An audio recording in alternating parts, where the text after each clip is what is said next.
Hello friends, मैं अमित वर्मा और आप देख रहे हैं टॉपिक वाइज स्टडी। और आज का हमारा टॉपिक है is matter around us pure, जिसमें आज हम डिस्कस करेंगे मिक्सचर एंड कंपाउंड के डिफरेंस के बारे में कि मिक्सचर कैसे कंपाउंड से डिफरेंट है। तो चलिए शुरू करते हैं। अब देखो, हम लोग पढ़ेंगे मिक्सचर्स एंड कंपाउंड के बारे में और ये दोनों के बारे में डिफरेंस कि ये दोनों एक दूसरे से अलग अलग कैसे हैं, क्योंकि हम लोग हमेशा कंफ्यूज हो जाते हैं कि ये मिक्सचर है कि कंपाउंड है, क्योंकि मिक्सचर भी दो चीज़ों से मिलके बनता है, कंपाउंड भी दो चीज़ों से मिलके बनता है। ठीक है, तो अब देखते हैं। पहला पॉइंट देखो मिक्सचर का, various element just mixed together to form a mixture and no new compound is formed. इसमें क्या होता है, वेरियस एलिमेंट लिए और उसको किसी भी फॉर्म में मिक्स कर दिए, जैसे कि वाटर लिए और मिल्क लिए, दोनों को मिक्स कर दिए, तो उससे कोई नया चीज़ नहीं बनता है। वो जो बनता है वो उसका बस अपीयरेंस चेंज हो जाता है, पर एट द लास्ट वो चीज़ वही रहता है। पर वही हम जब कंपाउंड में देखते हैं, elements react to form new compounds. ठीक है, इसके एग्जांपल में लो हाइड्रोजन और ऑक्सीजन। हाइड्रोजन और ऑक्सीजन को हम लोग मिलाए तो वो एक नया चीज़ बना देता है, जो कि क्या है हमारा वाटर। तो ठीक है, तो कंपाउंड क्या होता है, दो चीज़ मिलने से कुछ नया चीज़ बन जाता है। पर मिक्सचर क्या है, बस इसमें मिक्स होते हैं, कोई नया चीज़ भी नहीं बनता है। ठीक है, अब सेकंड पॉइंट देखो, a mixture has a variable composition. ठीक है, वेरिएबल कंपोजिशन मतलब इनको जो मिलाते हैं हम लोग कितने भी अमाउंट में मिला सकते हैं। ठीक है, जैसे कि हमको वाटर और मिल्क का मिक्सचर बनाना है तो हम लोग 1 litre water plus 2 litre milk ये भी मिला सकते हैं, हम लोग 3 लीटर मिल्क मिला सकते हैं। ठीक है, कितना भी हम लोग कोई भी वेरिएबल कंपोजिशन मिला देंगे और एट द लास्ट जो प्रोडक्ट बनना है वो तो वही बनेगा, मिल्क और वाटर का मिक्सचर। ठीक है, पर जब हम लोग कंपाउंड के बारे में देखते हैं, the compound has a fixed composition. Compound क्या है हमारा, H2O। ठीक है, ये एक कंपाउंड है, तो हमको H2 बनाने के लिए हाइड्रोजन का 2 एटम और ऑक्सीजन का 1 एटम ही चाहिए। अगर एक हाइड्रोजन भी बढ़ा दिए या एक ऑक्सीजन भी बढ़ा दिए तो ये वाटर नहीं बनेगा। ठीक है, तो इससे क्या पता चलता है, कंपाउंड बनाने के लिए हमको फिक्स्ड कंपोजिशन चाहिए। ठीक है, पर मिक्सचर बनाने के लिए हम कुछ भी कंपोजिशन ले सकते हैं। ठीक है, अब देखो थर्ड पॉइंट में क्या बोलता है। थर्ड पॉइंट में बोलता है the mixture shows the property of its constituents. ठीक है, जो मिक्सचर रहता है वो जो प्रॉपर्टी शो करता है वो क्या होता है, जो जिससे जिससे मिलके बना है वो उसका प्रॉपर्टी शो करता है। ठीक है, पर जो वही कंपाउंड है, properties are of a compound are totally different from those of constituents. जैसे कि अब दोनों का एग्जांपल ले लेके देखते हैं, यही वाटर एंड मिल्क का ले लिए, वाटर और मिल्क को मिक्स करो तो एट द लास्ट वो क्या मिलेगा, मिल्क की तरह ही दिखेगा। ठीक है, तो क्या हुआ, वो अपने जो कंपोनेंट है, कंस्टिट्यूएंट है, उसी के टाइप का अपना प्रॉपर्टी दिखाया। पर वहीं हम जैसे हाइड्रोजन और ऑक्सीजन को मिक्स कर रहे हैं H2O बनाने के लिए। ठीक है, तो हाइड्रोजन और ऑक्सीजन तो गैस है, पर वो क्या बना दे रहा है लास्ट में, लिक्विड। तो वो क्या कर रहा है, अपना दूसरा प्रॉपर्टी शो कर रहा है। कंपाउंड जो लास्ट में बनता है वो अपना दूसरा प्रॉपर्टी शो करता है, पर जो मिक्सचर जो लास्ट में बनता है वो अपना जिससे मिल के बना है उसी का प्रॉपर्टी शो करता है। ठीक है, अब फोर्थ पॉइंट देखते हैं। फोर्थ पॉइंट में बोला they do not have fixed melting point, boiling point etcetera.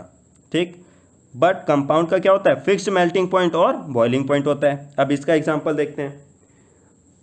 Example देखो कैसे किए, हम लोग एक बीकर लिए, उसमें वाटर लिए। ठीक है, वाटर में सॉल्ट घोल दिए। ठीक है, अब सॉल्ट घोल दिए तो अब इसको सॉल्ट घोलने के बाद ये क्या बन गया, मिक्सचर। ठीक है, मिक्सचर बनने के बाद अब इसको हम लोग गर्म कर रहे हैं। ठीक है, गर्म करेंगे तो ये कुछ टाइम होगा, ये 50 डिग्री सेल्सियस में मानो गर्म हो गया। ठीक है, अब क्या करेंगे, हम लोग सॉल्ट का अमाउंट और बढ़ा देंगे इसमें। जैसे पहले 10 ग्राम डाले थे, अब इसको 50 ग्राम डाल दिए, तो अब क्या होगा, ये 50 डिग्री से भी पहले गर्म हो जाएगा।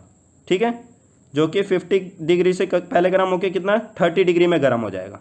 ठीक है, तो इससे क्या पता चलता है कि जो मिक्सचर रहता है वो तो पहले ही एक वेरिएबल कंपोजिशन से बनता है, तो इसका जो फिक्स्ड मेल्टिंग और बॉइलिंग पॉइंट रहता है वो हमेशा अलग अलग रहता है। अगर ज़्यादा मिला दोगे तो ज़्यादा सॉल्ट मिला दोगे तो क्या हो जाएगा, जल्दी गर्म हो जाएगा, कम सॉल्ट रहेगा तो देर में गर्म होगा। पर वहीं जब हम लोग कंपाउंड के बारे में देखते हैं, कंपाउंड में क्या हुआ, कंपाउंड हमारा क्या है, एक वाटर है। वाटर का एक फिक्स्ड मेल्टिंग पॉइंट और बॉइलिंग पॉइंट होता है। जैसे कि 0 डिग्री क्या है उसका मेल्टिंग पॉइंट और बॉइलिंग पॉइंट क्या है उसका 100 डिग्री सेल्सियस। मतलब वो 0 में पहुंचा तो वो मेल्ट होना चालू हो जाएगा, और वैसे ही वो 100 में पहुंचा तो वो बॉयल होना चालू हो जाएगा। तो कंपाउंड का क्या होता है, फिक्स्ड मेल्टिंग और बॉइलिंग पॉइंट होता है, पर मिक्सचर का ऐसा नहीं होता है। ठीक है। अब 5th पॉइंट देखो, the constituents can be separated easily by physical methods. Physical method से हम लोग मिक्सचर के जो कंस्टिट्यूएंट्स हैं उसको अलग कर सकते हैं, पर वही जो कंपाउंड के कंस्टिट्यूएंट्स है, the constituent can be separated only by chemical process. हमको केमिकल प्रोसेस ही यूज करना पड़ेगा अगर हमको कंपाउंड को अलग अलग पार्ट में डिवाइड करना है। ठीक है। पर जो मिक्सचर है उसको हम लोग फिजिकल मेथड से कर सकते हैं। जैसे कि एग्जांपल देखो, मिक्सचर में क्या हुआ, ये मिक्सचर में हम लोग उसका एग्जांपल ले लेते हैं, वाटर और ऑयल का। ठीक है। वाटर और ऑयल को एक दूसरे से मिक्स कर लिए, ठीक है, गरम कर लिए और दोनों को अलग अलग कर लिए। पर वहीं जब हम लोग इसका बात करते हैं कंपाउंड का, तो हम लोग जब तक केमिकल प्रोसेस यूज नहीं करेंगे तब तक वो अलग अलग नहीं होगा। जब तक H2O का हम लोग इलेक्ट्रोलिसिस नहीं करेंगे। इलेक्ट्रोलिसिस क्या है, हमारा केमिकल प्रोसेस। जब तक इलेक्ट्रोलिसिस नहीं करेंगे तब तक ये हाइड्रोजन और ऑक्सीजन में चेंज नहीं होगा। ठीक है। तो अब इसको एक बार रिवाइज कर लेते हैं, मिक्सचर और कंपाउंड का डिफरेंस को। क्या है पहला पॉइंट, मिक्स्ड टुगेदर होते हैं ये और कोई नया चीज़ नहीं बनाते हैं, पर जब इसमें एलिमेंट्स मिक्स होते हैं तो नया चीज़ बना लेते हैं।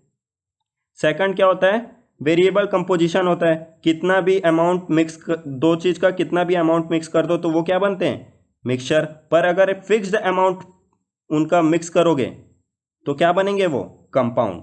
ठीक है। थर्ड में देखो, जो मिक्सचर होता है वो किसका प्रॉपर्टी शो करता है, वो किससे किससे मिलके बना है उसका, और जो कंपाउंड है वो उसका जो लास्ट में जो फाइनल प्रोडक्ट बनता है उसका अलग प्रॉपर्टी रहता है उनके कंस्टिट्यूएंट से। ठीक है। फोर्थ पॉइंट में देखो, दोनों का जो रहता है, मिक्सचर का जो रहता है वो मेल्टिंग पॉइंट और बॉइलिंग पॉइंट क्या होता है, अलग अलग होता है।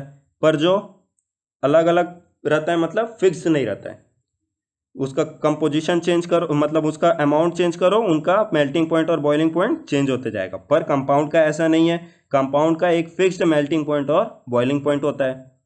अब देखते हैं फिफ्थ पॉइंट। फिफ्थ पॉइंट में क्या है, मिक्सचर को हम लोग इजिली फिजिकल मेथड से अलग अलग कर सकते हैं। जैसे कि वाटर और ऑयल का था, गर्म किए और दोनों को अलग कर लिए। पर जो केमिकल प्रोसेस जो हमारा कंपाउंड रहता है उसको हम लोग फिजिकली अलग नहीं कर सकते। इसको सिर्फ हम लोग किससे अलग कर सकते हैं, केमिकल प्रोसेस से, जो कि क्या है, इलेक्ट्रोलिसिस। तो फ्रेंड्स आज के वीडियो में बस इतना ही। अब मिलेंगे हम हमारी अगली वीडियो पे, जिसमें हम लोग डिस्कस करेंगे physical change and chemical change के बारे में। ठीक है।